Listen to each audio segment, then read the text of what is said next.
live. Welcome back. How are you, Jacqueline? I'm so well, Claudia. I'm so happy to be back and talking again with this beautiful community. How are you? I am fantastic. And for all the new women that have not joined the community, that just joined the community in the last few days, sorry, just Facebook, please shut up. So for all the women that recently joined the community, welcome to all of you. I am Claudia Vidor, nutrition and dietetic clinician. And here we have Jacqueline Byrne, which is a clinical psychotherapist specialized in eating disorders and disorder behaviors around food and training, but most of all, my very dear friend. So it's so nice to have this monthly catch up where we talk all things recovery related. And this week is a big topic, how to fast track or shortcut the recovery journey. I'm pretty sure that so many women are going to be interested in learning what you have to say about how they can take the next step. So maybe they can get the period back, or maybe they can rekindle their relationship with food before the end of the year. Because yeah, it's May already. It's almost half the year, isn't it? Half the year is almost gone. So it's also good timing to actually be mindful and start asking ourselves questions. Have I really implemented the changes that I discussed at the beginning of the year? And if your recovery and getting your period back has been a priority for you over the past few months, and if it's on the top of your list, well, it's May. So let's make this happen, right, Jacqueline? And it's so, the first conversation we had back into the new year, I can't believe how quickly the time has gone, because we were talking about the idea of New Year's resolutions and starting back into the year and continuing with recovery on the back of the interruption of the summer break and festivities. And so quickly, it's February, it's March, it's now May, and it will come to be the end of this year again before we know it. And another Christmas time, I think what came up in that conversation around New Year's resolution is just that it's such a cultural time of pause. We tend to compare that time of year to where we were in other years at that time of year. Like how am I different this Christmas to last Christmas to the Christmas prior to Christmas 5 years ago? Because it's such a moment in time that we can almost create a montage of our journey. And to just think about that feels really important for a moment, that 6 months, 7 months, and we will be there again. And do you want the story that you are currently in to be the story that's continuing by that point in time? And if we do want change, what can we do to most fully engage with every opportunity for that? Yeah, and how do you want the next Christmas to be? And do you want to spend the time next January to watch our video on how to behave after the holiday season again? Or do you just simply want this chapter of your life to be done and dusted with and just move on with the rest of your life? I've had lots of women joining in the past few months with the desire of getting the period back and getting pregnant and letting go of the addictions around food and exercise. So if you're listening to us right now, and if you think that this is a priority, just write it down, set your goals, make it happen, because ultimately it's not enough sometimes to watch a video, listen to a podcast. You actually have to implement the changes day in and day out. And there are a few tips that we're going to share today that are going to possibly make it easier for you. So it's so you can also understand if you're on the right path to recovery.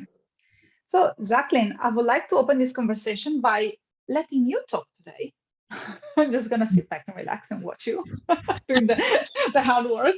But it's such a big title, how to fast track your recovery journey. Or how can you fast track a recovery journey? It's a big question, a big title. And one of the things that to me is really important with this is a bit of myth busting around this idea of you've got to really want it, or you've got to be really ready to begin, because with eating disorders, it's never true. You are never going to feel like, you know what, I'm fully done with that now. Maybe for a moment. There might be moments where you think, yeah, I don't want this anymore. I'm going to make a different choice in how I'm moving forward in my life. But come tomorrow or the next day or the next time we're triggered or stressed or tired, we go back into the behaviors that are most comforting. So definitely not waiting for readiness. And so many loved ones have said that to me about a person they're concerned about too. Like, I'm really frightened for them. I see X, Y, Z in them, but I guess I have to wait until they want it. I guess we've got to wait until they're really ready.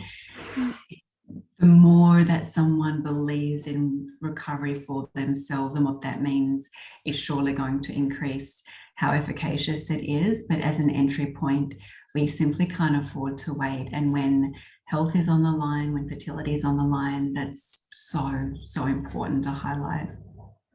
So what would you say to someone that comes to you and have a wonderful first conversation and then goes on and say, I'm not ready yet. So I'm just waiting for a little bit longer until I feel that I can commit to this journey. What's your answer normally? Another myth to bust is this idea of, I think most people that are going through disordered eating, exercise compulsion, there's this assumption, and it's part of the magical thinking that an eating disorder is, that we can almost like freeze our current version of reality or have the alternate pathway of recovery and treatment and change and weight gain and everything that's scary. But in truth, there is no stagnancy. Doing nothing, say from now until Christmas, doesn't mean you're in the same place as you are at the beginning of May. At Christmas time, it means things are worse, because physiologically and psychologically, sameness isn't actually possible. Things are in constant change. So they're getting further cemented, further habitual. We're missing out on more opportunities. We're losing more trust in ourselves. We're more exhausted with the fatigue of our own motivation cycle of saying we're going to and then not doing it, and believing in ourselves less every time we promise that change to ourselves. Cognitively, every month that we lose, every year that we age, things can get a bit harder to change. Certainly not impossible, but the more we've thought something, and even over a few months, it might mean you think an eating disorder thought another 10,000 times than you've thought of it the few months prior, and it's going to further hardwire that synaptic link to make it so much easier to think it again, versus maybe at this point we've thought it 10,000 times less. So every day is the best entry point to start this journey. Every moment sooner it can be, it's in your favor on so many levels. Yeah, and let's also remind ourselves that inaction is a form of action. It's a passive form of action that it actually can cause women to set themselves back.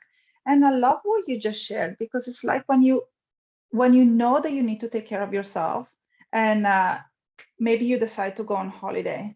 So you start looking at hotels, you start looking at ways to go away, just to take some time, just 24 hours just for yourself.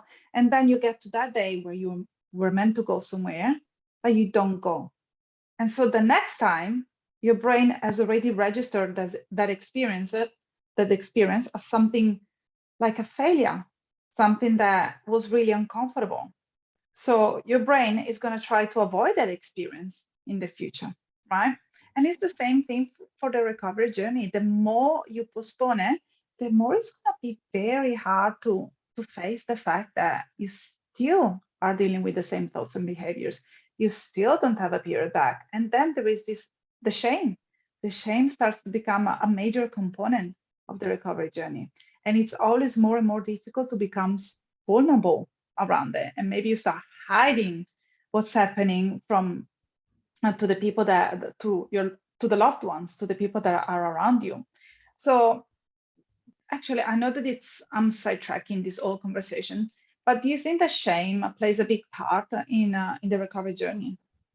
Hugely. Shame and fear and those pillars of what this experience is most often at its innermost about. And I wanted to speak to that a little bit too, because first of all, I love that you brought that up, that inaction is a form of action. And what came to mind with that is, that idea, if we're looking at, say, relationship psychology, or that famous book, He's Just Not That Into You. Like, if someone wants to be with you, they'll make the active decision to be with you.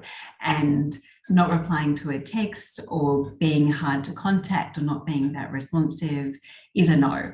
It's a soft no, but it's a no. And this is, inactive pursuit of recovery is that to ourselves. It's that rejection, it's that no, it's the not following up that we do to our soul, to our potential for life. And that's also why letting time go by can never be stagnant, because being treated like that for another 3 months, another 6 months, another year, another 5 years, 10 years, changes our relationship, and it changes that sense of trust that we have in ourselves, which comes right back into talking about shame. And I think that it's okay as well, and maybe part of where perfectionism, the flip side of shame, trips people up too, is that feeling of, I don't want to start recovery until I can be all in, or until I can do it perfectly, right? And Yes. follow what a nutritionist would tell me 100%, and be the good girl in the class and do everything that I'm most comfortable being. If I'm going to disappoint anyone, if it's going to be something I might slip up in, I'll wait to start. And so I think that's really important to talk about as well. You can start wherever you're at with anything. And if it's a couple of conversations, if it's any entry point that is accessible to you at the time, and maybe it's a little bit left of field, like not even directly about eating disorders, but it's somewhere to start talking about how you feel, or somewhere to start maybe getting some medical attention.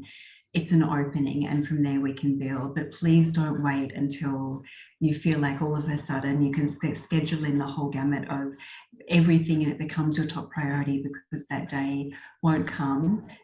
It might come as a flow on from earlier seeds being sown, but they have to be sown.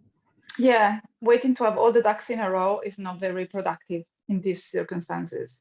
And sorry, I just interrupted you. What were you about to say? Well, I was going to say, in terms of fast tracking though, I would add a little more, but just in terms of getting started, which is ultimately, I suppose, to eventually have the fast track be possible, then begin today, do something today. Don't put this off any longer, because every day it will get harder to begin. It will never be as easy as it is today, and then it will never be as easy as it will be tomorrow. It will never be as easy as it is today. You're 100% correct. And just to give an example, I had 2 beautiful women joining the program in January this year, the first week of January. Sorry, one joined the program. I had 2 calls. One joined the program, the other one didn't go ahead. She said that she needed to have the ducks in a row, basically the conversation that we just had. So the first one got her period back yesterday, right? The second one, she's still struggling with behaviors around food and training, and nothing has changed, but the situation has just gotten worse. And this is just a proof of how committing today to make changes towards improving your health can lead to results in a very short amount of time. And obviously, if you're dealing with deeply ingrained eating disorder behaviors, it's not going to take only 4 months to recover. And we know that, everyone knows that, but you can still see results.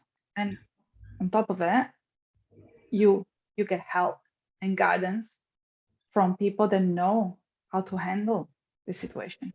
Because there is still this misconception that we are not allowed to share, that we have to do it on our own, that we have to power through our feelings and thoughts around our eating habits.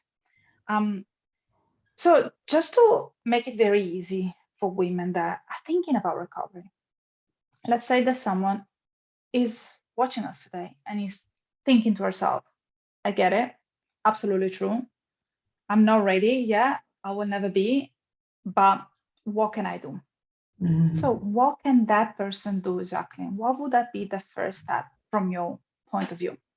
One of the things when I was reflecting in preparation for today that felt so important to me was creating quality in your experience of recovery and investing in that like it's the most important thing going on in your life. Because we were talking about perfectionism and money and the way money plays out for people with eating disorders in our last conversation. And because of shame, again, because of low self-worth, maybe also a sense of knowing that you're not completely invested, so you almost don't want to waste the money in knowing that you're not really going to give it all and potentially get the full result from that. But your best chance of getting to a place where you want to or are able to give it your all is to have the best quality of treatment that you can have access to.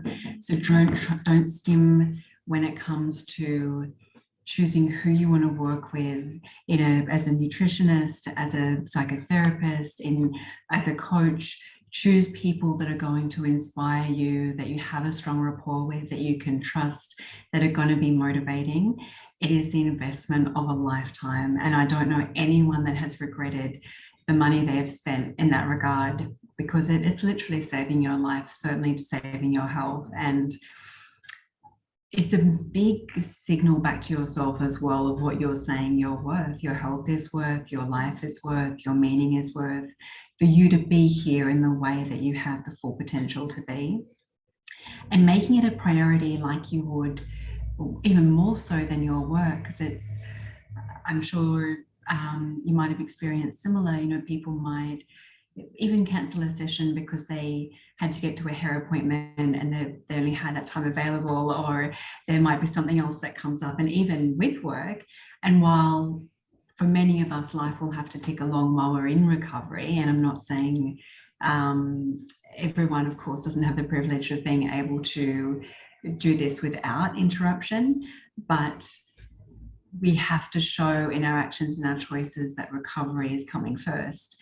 Again, that signals so much back to ourselves, from ourselves. Like if someone was making you their first priority, it's a big signal of what you mean to them, versus them saying, I wanted to catch up, but I had to get my hair done, or I was hoping to hear how you've been, but I had to stay back at work. If that's happening consistently, you have the understanding that I'm not a top priority to them. And that's what you're telling yourself when these things fall down the leaderboard. It's certainly what you're telling yourself about the realness of what recovery means right here and now, and the urgency of it. And it's always urgent. Yeah, it's the same of booking that holiday and actually going. You're showing to yourself that you're important. The self-care is important, that taking a break is absolutely fundamental. And showing to your brain the recovery is priority is something that needs to be done every single week. And definitely postponing the sessions, it's never something that is going to give you good results. So I would say that number one will be having a conversation with ourselves and understanding what's holding us back, what are the fears that are holding us back, and still make that appointment, that first appointment, even though you're scared and feeling all the fears and all the doubts, and actually bring them to your first conversations with the professional that you have decided to see. And then commit to the recovery journey. Treat it as a holiday from your past life, from your past behaviors, from all the thoughts that are going to be left where they're meant to be in the past. So choose the professionals, commit to sharing, commit to vulnerability, join a community. And most of the women that are listening to us today, they are already part of an online community, but there are different levels of communities that can be more helpful than this one, because this one is big. We are talking about 800 women at the moment.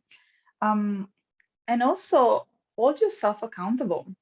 Something that I've been using in the HA recovery program is an accountability tracker, because we tend to do it for our business, for the meal planning, for everything in life, but not for recovery. Most of women think that they can wing recovery, okay? I'm just gonna eat whenever I feel that I'm ready to eat more. I'm gonna have breakfast whenever I'm ready to have breakfast. But the reality is that that's partially true. But if you really wanna see results in a short period of time, because that's what we are here to talk about today, hold yourself accountable. Download an accountability tracker. Tick off the boxes every single day. Have you meditated? Have you showed up for your session? Have you supported someone that is struggling? Or have you shared your story if you're struggling? Have you asked the questions to someone that can actually help you through this? Have you moved outside? Have you looked at the sunshine? I mean, have you not looked at the sunshine, but you know what I'm saying. Have you done the things? So have the tracker on your, maybe use a diary, use your phone, use something. We track our menstrual cycle. Why shouldn't we be tracking our recovery journey? And it can also be done in a very fun and useful way. So it doesn't have to sound like another task that needs to be accomplished. So what would you say, Jacqueline, in terms of the accountability? Yes, I love that idea, and it's so true, and it's so illustrative of how we hold various components even of recovery in different regards based on what's more visible to others, like what someone else will see almost at an external level based on versus what we feel within ourselves and what we're accountable to just between us and ourselves. I think within that too, amongst the practical is almost the softer skills that become really important in fast tracking recovery. And I'm referring to things like acceptance and surrender. And like if I could speak to my younger self and save myself some time and some hurt and also some money for the time that was saved and the conversations that might not have needed to have happened for the 100th time, it would be to just let go to the degree that anyone is safe to in that moment, and trust your team. And this is why, back to point one, it's so important to find people you do believe in and you feel they are listening to you and they're remembering what you're saying and they're remembering you as an individual. Then you can trust them because you know they've got your back and they're meeting their experience and qualification with who you are. So it's completely bespoke to you. It's not just something they would say to anyone. It's for you. And because of that, you can trust it and you can put aside your judgment, because to be frank, and I think this is where self-trust does get really complicated with eating disorders, our judgment has nearly killed us, right? Like our judgment got us into this incredibly dangerous place. And so we need to employ somebody else to almost be our executive functioning for a period of time and feel everything there is to feel about that, but not resist it and not run away from it and not put it off because it is so painful. Because there's probably some kind of scale that we could do for the rate of discomfort and pain equating to outcome of change and long-term recovery being possible. The more comfortable this thing is, the more red flags go up. I love the word surrender because it brings softness into this whole journey and into this whole practice. And I love the fact that you touched upon the financial aspect of recovery, because some people may think, yeah, but it's expensive to see someone on a weekly basis and so on and so forth. And I get it, but how expensive is it to spend 20 years thinking the same thoughts and needing to ask for support when it comes to having a baby, if that's what they're looking to do? So how expensive is that compared to simply surrender, trust, and being guided, right?